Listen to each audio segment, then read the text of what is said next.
Welcome to this BTV Right Now update. I'm John Luck. Well, back in the 1960s and 70s, many people thought a world like the Jetsons would not be possible. However, it may in fact be reality as Transit X, a Boston-based transit, started up held in an informational meeting at the Academy building. The CEO of Transit X has a proposed pilot system which would travel 1.25 miles from Great Hill Lab to Campus Plaza. The company would be responsible for maintenance and could potentially make the town more than $2 million annually. We'll have more on the proposed project on our next edition of Bridgewater this week. Also coming up on the next edition of the program, we learn more behind Bridgewater's Citizens for Civility and Respect.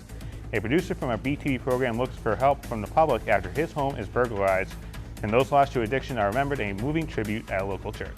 Once again, all that and more on our next edition of Bridgewater This Week on BTV and BTVAccess.com.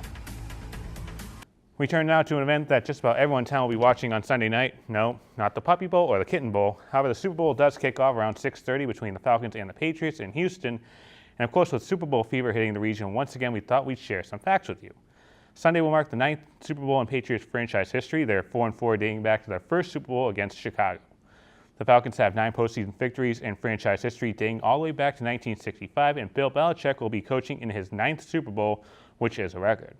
The Patriots will be wearing their white jersey for the 3rd time in the Super Bowl. They are 2-1, wearing the away uniform in the big game.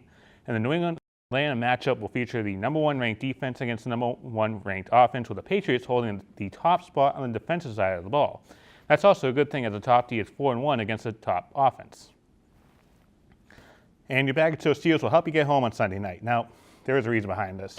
There will be a sensor in your bag of Tostitos that will let you know when you've had too much to drink. After blowing into the bag, yes, you heard me right, you will see either a green circle. However, if you had too many beverages, you'll see a red steering wheel telling you not to drink and drive. If you need a ride home, you can call Uber, and there will be a code in the bag that will save you $10 for your ride home. The goal, according to the company's chief marketing officer, is to remove up to 25,000 cars from the roads. Again, the game will take place at 6:30 p.m. and we want to see your Super Bowl party, so you can email your pictures to the address at the bottom of your screen. And turning to weather, Punxsutawney Phil had his big moment take place on Thursday morning as thousands gathered to see the world-famous groundhog, and while he tried to foreshadow some weather events, what's the verdict? Take a look. At Gobbler's Knob on Groundhog Day, we celebrate a worldwide holiday. It's mighty cold weather you've been braving. Is it winter or is it summer you're craving? Since we've been up all night and starting to toddle, I, Punxsy Phil, shall not dawdle. My faithful followers, I clearly see a perfect, clear shadow of me. 6 more weeks of winter, it shall be. He is spoken. So 6 more weeks of winter will take place, according to Phil. However, the track record has not been very good for the groundhog. Over the last 29 years, the groundhog has been correct only 14 times while being proven wrong 15 times. The audience that may have stayed around Punxsutawney, Pennsylvania had to shell out some serious cash, paying up to $450 for a hotel, while down in Houston for the big game, they only had to pay $350. A groundhog says 6 more weeks, and we are 2 years moved from Malcolm Butler's interception in the Super Bowl. Some people may not remember that while that interception took place, a snow blitz was on. So what's going to happen this time around for the big game? Jeff Fowler has more. Well, John, I don't see any winter blitzes this Super Bowl Sunday, but we could have a few snowflakes in the forecast by Sunday evening.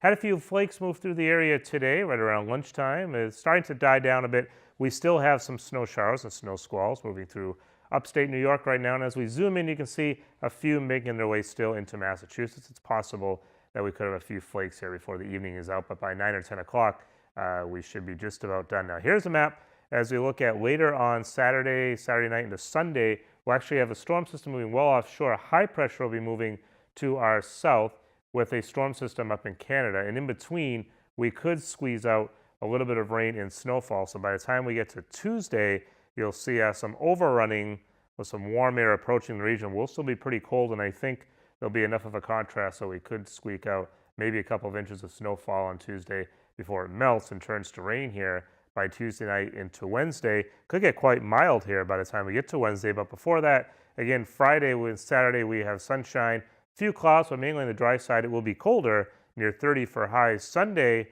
could have a few snow showers, again, not a major deal, but keep an eye, possible in the evening with highs near 40. Monday we clear out. Tuesday we get stormy here with some snow turning to rain.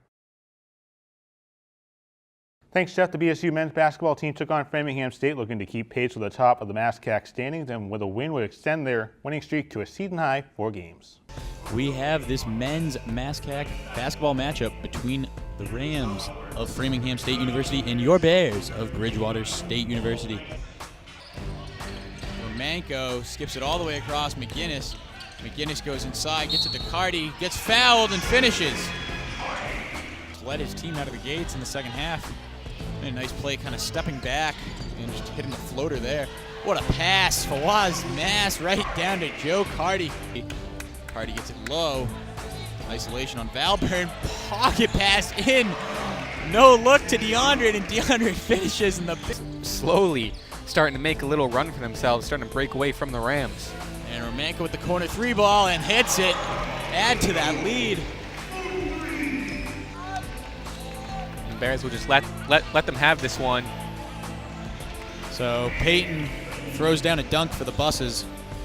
So at the end of this one, the Bears come away victorious and continue their tear through the MASCAC, their 4th straight MASCAC victory, John. The Bears allow a season-low 48 points in the 12-point win. Rocky DeAndre and Greg Romanko score a game-high 16 points apiece in the BSU win. And the women's team took on Framingham State as well, and the Lady Bears had a difficult night, losing 60-42. BSU couldn't hit a 3-point shot until the second half and finished tonight 2 of 15 from behind the line, and just 30% from the field altogether. Stephanie DeSantis and Rihanna Page led the way for the Bears with 12 points each. Both Bears teams will take on Fitchburg State on the road on Saturday, followed by a home matchup against Salem State coming up next week. Thanks for watching this BP Right Now update. I'm John Luck.